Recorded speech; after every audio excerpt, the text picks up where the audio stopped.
સો good morning મિત્રો. આજે day 13 walking ચેલેન્જનો ખૂબ જ મહત્ત્વપૂર્ણ દિવસ છે. આજે કહીએ ને કે એક અલગ જ જાતનો અનુભવ થાય છે તમારી સાથે એક વાત શેર કરવા માટે. કેમ કે કહીએ ને કે આપણે દુનિયા ઘણી વિશાળ છે અને 8 બિલિયનથી પણ વધારે લોકો આ પૃથ્વી પર જીવે છે અને ડેલી બેઝિસ પર એ નંબરમાં વૃદ્ધિ થતી જાય છે. પણ તમને કંઈ ખબર પડે છે કે આટલી દુનિયાની આટલી ભીડમાં આપણે સંબંધો જે જન્મતાની સાથે આપણે જે સંબંધોમાં જોડાયેલા છે એ પણ નક્કી ઉપરવાળો જ કરે છે, એ આપણી આત્મા જ કરે છે.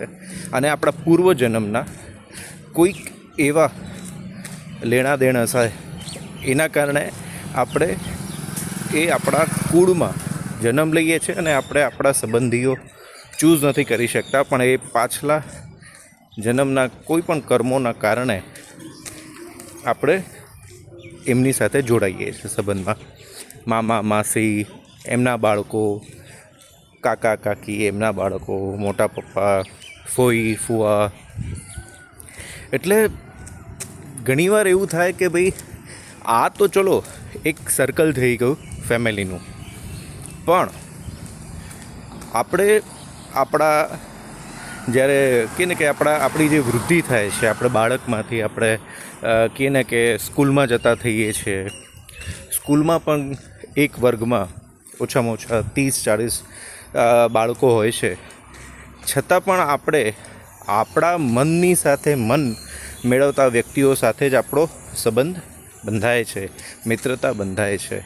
એ જ રીતે જીવનના દરેક સ્ટેજમાં, જેમ કે તમે ગ્રેજ્યુએટ થઈ ગયા, ભણી ગણીને આગળ તમે કાં તો જોબ કરી, કાં તો તમે કોઈ પોતાના બિઝનેસમાં તમે ઝંપલાવ્યું, તો બહુ બધા લોકો સાથે આપણા લિંકઅપ્સ થાય છે.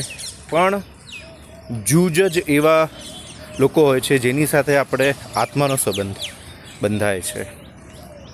અને એ સંબંધમાં કોઈ પણ જાતની મિલાવટ નથી હોતી, એ સંબંધમાં કોઈ પણ જાતનું એક્સપેક્ટેશન નથી હોતું એકબીજા પાસે. એટલે તમે આજે જણાવજો કે તમારા સાથે આવો કોઈ અનુભવ થયેલો છે કે દુનિયાની આટલી ભીડમાં તમે કેટલા લોકો સાથે એ રીતે આત્માના સંબંધમાં જોડાયેલા છો. So please comment and tell me. Thank you. Have a nice day.